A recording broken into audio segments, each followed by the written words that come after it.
YouTube, the speaking corner of the world.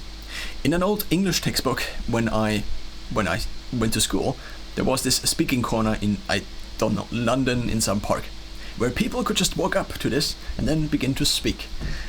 Now, the question I always had, would I be able to do something like this? Would I be able to stand there and then maybe actually like 3 people would stop by?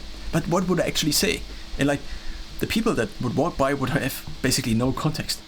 But now we have YouTube. And so basically this speaking corner, the concept of it is now completely implemented in a way that I never connected these two things up until basically today. This speaking corner idea already basically being present a couple of hundred of years ago maybe. And then these days, basically the ability for everyone to talk to everyone, at least in theory.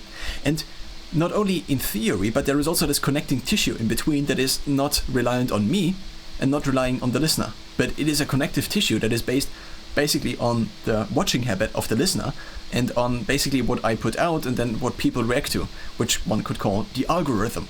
So the algorithm is the kind of free tool that connects both parties, that basically searches all speaking corners of the world and constantly connects you to the one you would like the most. Now, maybe it's not the one you would like the most, but the one that make you most likely to come back to YouTube, or that maximize revenue for YouTube, or that I don't know what other variables factor into this. But I can now make videos about the things I want to talk about. And everybody who is interested in these things might over time and maybe eventually find these videos. And if they are no longer interested, just like on the speaking corner, they can just, instead of stopping, they can just walk by.